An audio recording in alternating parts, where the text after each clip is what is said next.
Hier, en vous parlant de l'installation de la fibre chez mon vieil hôte, je voulais pas tout mélanger et vous décrire l'équipe, mais la chose mérite quand même de retoucher le tableau. Alors je vous fais le portrait rapidement. Déjà, quand vous avez pendant plusieurs jours des personnes au téléphone, vous vous apercevez très bien, même si vous n'êtes pas observateur, que le personnel ne vient pas exclusivement de la région de Cahors.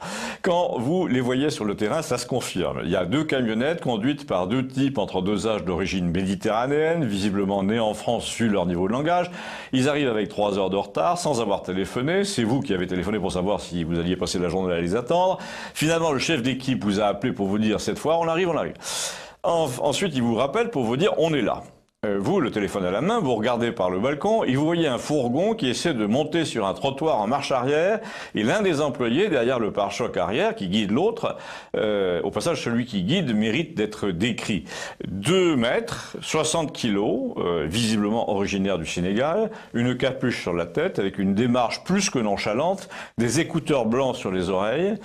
Et le type, avec ses grandes mains, fait signe de reculer à son collègue. Il reste 60 centimètres avant le poteau, sauf que le trottoir est haut et perpendiculairement à la roue, et que si le conducteur fait un bond pour monter sur le trottoir, il va percuter aussitôt le poteau avec la porte arrière. Vous avez envie de hurler du balcon. D'ailleurs, c'est curieux, mais le conducteur lui-même, qui connaît probablement le niveau mental de son acolyte, descend, va voir lui-même, remonte aussitôt au volant et file se garer ailleurs. Ensuite, vous lui dites par téléphone portable le numéro de la porte, l'ascenseur, l'étage, tout ça, et pourtant l'équipe met 20 minutes à arriver chez vous avec ses rouleaux de câbles, parce qu'elle a réussi à se tromper sur toute la ligne. Elle est dans l'autre cage d'escalier, dans un autre appartement. En vérité, tout se passe comme si, au moment où vous lui expliquez, elle vous disait « j'ai compris » pour vous faire plaisir, alors qu'en fait, elle n'a rien compris du tout et surtout pas écouté. Le grand Sénégalais sort le matériel avec une lenteur absolument incroyable. Vous finissez par vous demander si c'est un sketch. Entre deux manipulations, il regarde l'écran de son téléphone à la recherche d'un SMS personnel. Il vit visiblement à moitié dans le virtuel, pour l'autre moitié dans le coltard. Arrive le moment de la pose du boîtier fibre, et là il faut percer le mur. Alors la perceuse commence à hurler, mais elle s'arrête tout de suite. Merde, j'avais dit à Rachid qu'il fallait recharger. Alors on appelle Rachid au téléphone, Rachid de l'autre équipe, visiblement. Est-ce que tu as laissé l'autre perceuse dans le camion? Ouf, elle s'y trouve. Alors pendant tout ça, mon hôte, le propriétaire de l'appartement, qui a complètement oublié de quoi il s'agit, me demande qui sont ces gens et s'il y a une panne. Je prie le ciel pour qu'il ne fasse aucune remarque à propos de leur origine. Je rappelle à nos visiteurs qu'il a 88 ans, histoire de désamorcer. Il est né dans une France où tout le monde faisait sa première communion avec un brassard, une cravate gris perle et recevait une timbale à une montre. Alors évidemment, le genre casquette en arrière, c'est pas son monde.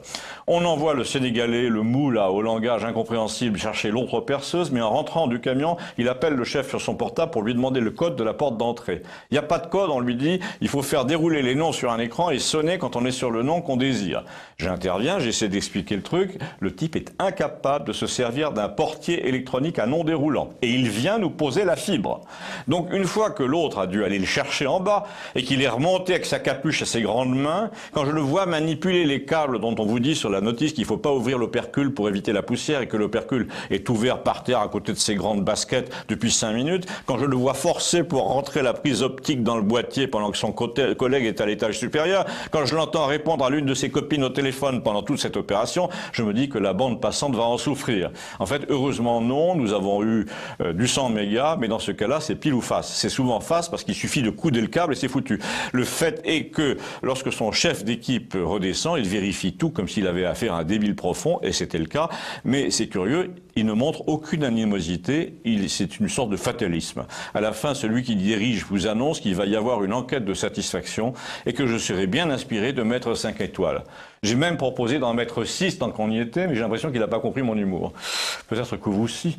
Dites-le moi et signalez cette anecdote à ceux qui attendent la fibre en tapant Campagnol TVL sur votre moteur de recherche. Merci.